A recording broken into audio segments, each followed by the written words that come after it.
In the early 2000s, apps genuinely made our lives better. They were simple, useful, and most importantly, free. But then something happened. Something so slow, so subtle, that almost nobody noticed.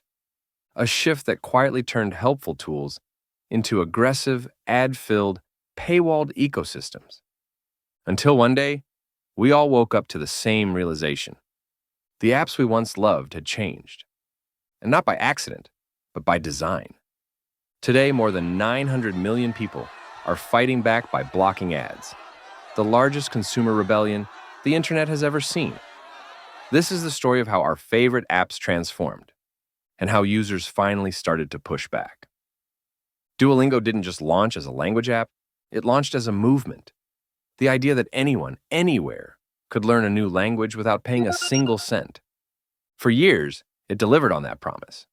Teachers recommended it, parents used it, travelers loved it, students depended on it. It was simple, fun, and genuinely helpful. But behind the scenes, something was changing. Duolingo was growing fast. And fast growth comes with massive costs. Servers, staff, scaling, investors, and eventually, monetization pressure. At first, they added a few ads, just enough to be noticeable but still tolerable. But by 2022, the strategy changed completely. Duolingo introduced an ad after every single lesson. Let that sink in. A full French course has 1,260 lessons. That means 1,260 ads, 5 to 30 seconds each, roughly 10 hours of forced advertising. For a 46-hour course, that's 22% extra time, just from ads.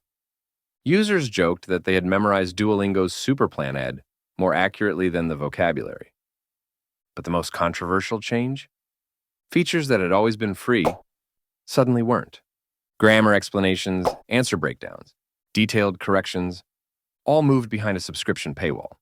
If you wanted to actually understand your mistakes, you had to pay.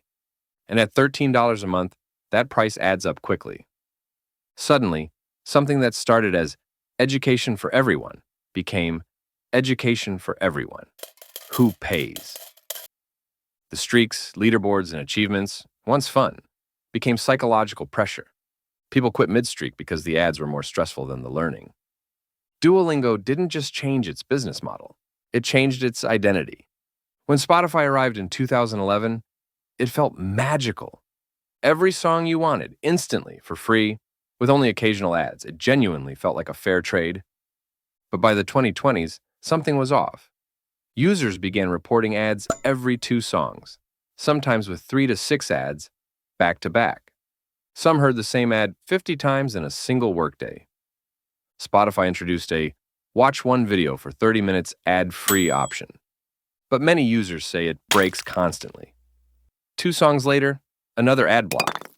And then comes the classic, ads that are way louder than your music. It's not a glitch. It's not an accident. It's a strategy. Because here's the truth, 90% of Spotify's revenue doesn't come from ads at all. It comes from people paying to escape those ads. And according to Spotify's own internal data, 80% of premium subscribers upgraded because the free experience became unbearable. Spotify doesn't want the free version to be enjoyable. They want it to be just frustrating enough that you finally give up and pay. And that's exactly what millions of people have done. If you've played a mobile game in the last 3 years, you know exactly where this is going. Fail a level?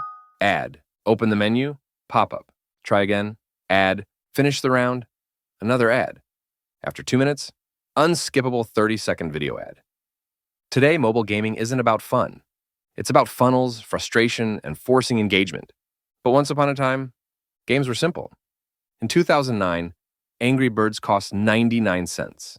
No ads, no paywalls. Just a complete game you owned forever. But when companies realized that free games with microtransactions made 300 times more money, everything changed. Angry Birds 2 launched in 2015 and became a blueprint for monetization hell, lives that run out, timers that force you to wait, ads after failures, pop-ups, banners, and promotions everywhere.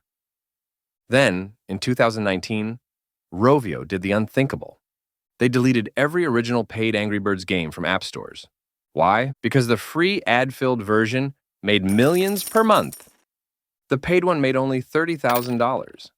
Choice wasn't profitable, so they eliminated choice. And that's when the worst trend began. Fake gameplay advertising. Those pin-pull puzzle games, they don't exist. UK regulators even banned some studios for false advertising. Today, 56% of mobile gamers say the ads lie, and over half uninstall within 30 days because they feel manipulated.